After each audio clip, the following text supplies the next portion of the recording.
അൽഹംദുലില്ലാഹ്. അല്ലാഹുമ്മ സ്വല്ലി അലാ മുഹമ്മദ് വഅല. പ്രിയപ്പെട്ടവരെ,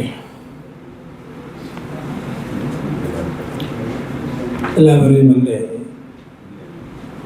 ഈദാശംസകൾ അറിയിക്കുകയാണ്. കുല്ലു ആം വഅൻതും ബിഖൈർ. തഖബ്ബലല്ലാഹു മിന്നാ വമിൻകും. അല്ലാഹു ഇതുപോലെ ഒരുപാട് വേദികൾക്ക് സാക്ഷികളാവാൻ അല്ലാഹു നമുക്ക് ആയുസ്സും ആരോഗ്യവും തന്നെ പ്രദാനം ചെയ്യട്ടെ. നമ്മുടെ നോമ്പും നമ്മുടെ അമലുകളൊക്കെ അല്ലാഹു സ്വീകരിക്കട്ടെ. ബലിപെരുന്നാളിൻ്റെ സന്ദേശം അത് എങ്ങനെ കുറുക്കി പറഞ്ഞാലും ഒരുപാട് നേരത്തെ എഴുന്നേറ്റ, ഒരുപാട് വൈകി ഉറങ്ങിയ ഒരാൾക്കൂട്ടത്തിൻ്റെ മുമ്പിൽ എങ്ങനെ പറഞ്ഞാലും അത് അധികമായി പോകും. ഖുർആനിലെ ഒരായത്ത് ഓതി ഞാൻ അത് അവസാനിപ്പിക്കുകയാണ്. വമൻ അഹ്സനു ദീനൻ മിമ്മൻ അസ്ലമ വജ്ഹഹു ലില്ലാഹി വഹുവ മുഹ്സിൻ വത്തബഅ മില്ലത ഇബ്രാഹീമ ഹനീഫ വത്തഖദല്ലാഹു ഇബ്രാഹീമ ഖലീല.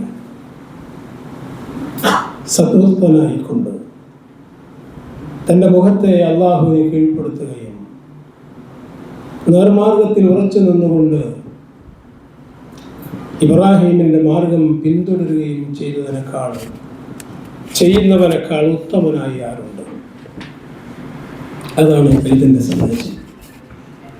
അതാണ് ഇബ്രാഹീമിൻ്റെ സന്ദേശം. ഇബ്രാഹിം അലൈഹിസ്സലാം ഒരു അടിമ എന്ന നിലയിൽ തൻ്റെ സൃഷ്ടാവുമായി തൻ്റെ ബന്ധം എவ்விதമായിരിക്കണം എന്ന് മനുഷ്യരാശിക്ക് മുമ്പിൽ ജീവിച്ചു കാണിച്ചുകൊണ്ട് ഇന്നീ ജാഇലുക ലിന്നാസി ഇമാമ, നാം നിന്നെ മനുഷ്യർക്ക് നേതാവാക്കി എന്ന് അള്ളാഹുവിൻ്റെ സാക്ഷ്യപത്രം നേടിയ മനുഷ്യൻ, തനിക്ക് തിരിച്ചറിവുണ്ടായ അന്ന് മുതൽ ജീവിതാന്ത്യം വരെ ഒട്ടേറെ പരീക്ഷണങ്ങൾ ഒരു മനുഷ്യൻ ആഗ്രഹിക്കുന്നതെന്തോ അതെല്ലാം അള്ളാഹുവിന് വേണ്ടി ബലി കഴിപ്പിച്ച, ഒരു മനുഷ്യൻ ഭയപ്പെടുന്ന എന്തോ അതൊക്കെയും അതിൻ്റെ മുമ്പിലൊക്കെയും പതറാതെ സധൈര്യം പിടിച്ചു നിന്ന ഒരു പ്രവാചകൻ.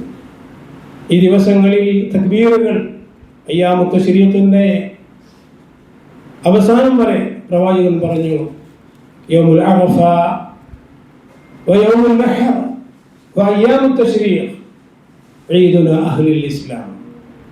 അറഫയും അറഫ ദിവസവും പെരുന്നാളും അത് കഴിഞ്ഞുള്ള 2-3 ദിവസങ്ങളുമൊക്കെ മുസ്ലിങ്ങളുടെ ഈദാണ്. യൗമു അയ്യാമു അഖിലിൻ വശുർബിൻ വദിക്രിൻ. തീറ്റയുടെ കുടിയുടെ ആഘോഷത്തിൻ്റെതുമാണ്, അതോടൊപ്പം ദിക്റിൻ്റെയുമാണ്. അതാണ് അയ്യാമുത്ത ശരീഅത്തിൻ്റെ അസ്ർ വരെ നമുക്ക് തക്ബീർ നിയമമാക്കപ്പെട്ടത്. എന്താണ് യഥാർത്ഥത്തിൽ ആ തക്ബീറിലൂടെ നമ്മൾ പ്രതിധ്വനിപ്പിക്കുന്നത് അല്ലെങ്കിൽ പ്രകടിപ്പിക്കുന്നത്? ഇബ്രാഹിം അലൈഹിസ്സലാമിൻ്റെ ആ ഭാര്യയുടെ ആ മകൻ്റെ ജീവിതമാണ്. ഇബ്രാഹിം അലൈഹിസ്സലാമിനോട് അല്ലാഹു എന്തെല്ലാം പരീക്ഷണങ്ങൾ, ഇബ്രാഹിം പ്രവാചകത്വം കിട്ടുന്നതിന് മുമ്പ് തന്നെ അല്ലേ എന്തെല്ലാം പരീക്ഷണങ്ങൾ. അതൊന്നും പകരാതെ അവസാനം ഒരു മകനെ അറുക്കാൻ. ഇന്ന് ഖുത്ബയിലൊക്കെ കേട്ടു ഒലിഹത്തിൻ്റെ. യഥാർത്ഥത്തിൽ അള്ളാഹു പരീക്ഷിക്കുകയാണ്. അള്ളാഹു ഇസ്മായിൽ അറക്കണമെന്നില്ല, പക്ഷേ അള്ളാഹുവിനേക്കാളും വല്ലതും ഇബ്രാഹിമിനുണ്ടോ എന്ന് അള്ളാഹു പരീക്ഷിക്കുക. ഇബ്രാഹിം അത് കാണിച്ചു കൊടുത്തു അല്ലേ. അതുപോലെ നോക്കൂ നിങ്ങൾ, മഹദിയായ ഹാജറ. ഇബ്രാഹിം മുലകുടി, ഇസ്മായിൽ മുലകുടി പ്രായമാണ്. ഷാമിൽ നിന്ന് മക്കയിലേക്ക് നടക്കുകയാണ്.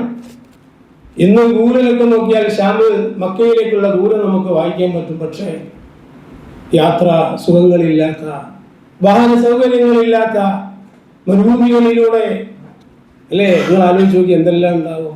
വന്യജീവികൾ, കൊടുങ്കാറ്റുകൾ, ഇഴജന്തുക്കൾ. അതിനിടയിലൂടെ മുലകുടി പ്രായമുള്ള ഇസ്മായിലിനെ കൊണ്ട് നടക്കുകയാണ്. ഇടയ്ക്ക് ഹാജറ ചോദിക്കും, എങ്ങോട്ടാണ്? അള്ളാഹുവിൻ്റെ അനുമതി കിട്ടുന്നത് വരെ അങ്ങനെ നടന്ന് നമ്മൾ ഉംറക്ക് പോയപ്പോൾ ഹജ്ജിന് പോയപ്പോൾ കണ്ടില്ലേ എന്താണ് മക്ക അല്ലേ? ചുറ്റുപാടും കുടുംബങ്ങൾ, പാറക്കൂട്ടങ്ങൾ, ആരുമില്ല, മനുഷ്യരില്ല, വെള്ളമില്ല, ജീവിത സൗകര്യങ്ങളില്ല.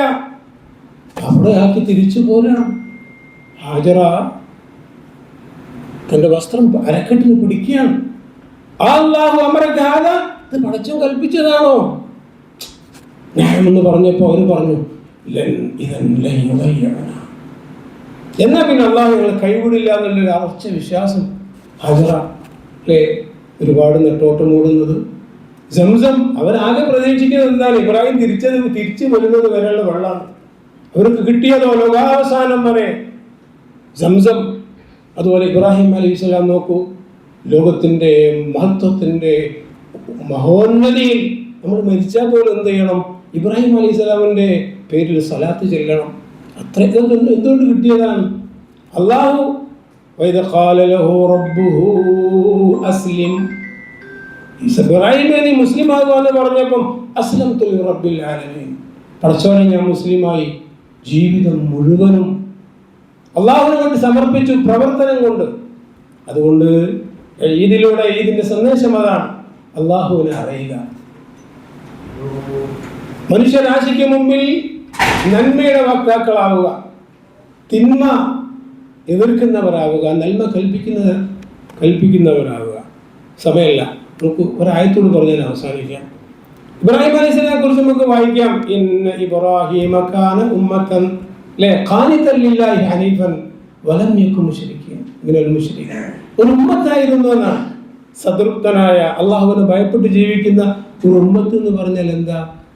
ആരുമില്ലാത്തൊരു കാലത്ത്, ഒരു മുസ്ലിം ഇല്ലാത്തൊരു കാലത്ത് ഒരു സമൂഹം ചെയ്യേണ്ട മുഴുവൻ പ്രവർത്തനങ്ങളും ഒറ്റയായി ചെയ്തുകൊണ്ട് അള്ളാഹുവിനെ തൃപ്തി നേടിയ ഒരു മഹാനാണ്. തീർച്ചയായും ഏത് ഇബ്രാഹിമിന്റെ ചിന്തകൾ ഖുർആനിൽ പറഞ്ഞങ്ങനെ അവദ്കുർ ഫിൽ കിതാബി ഇബ്രാഹിം, ഇബ്രാഹിമിനെ കുറിച്ച് നീ മനുഷ്യ സമൂഹത്തിന് പറഞ്ഞു കൊടുക്കണം.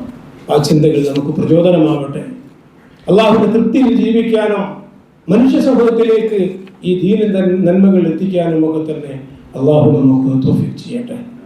اللهم اجعل جمعنا هذا جمعا مرحوما وتفرقنا من بعده تفرقا معصوما ولا تجعل فينا شقيا ولا مطرودا وصلى الله على محمد والحمد لله رب العالمين. السلام عليكم.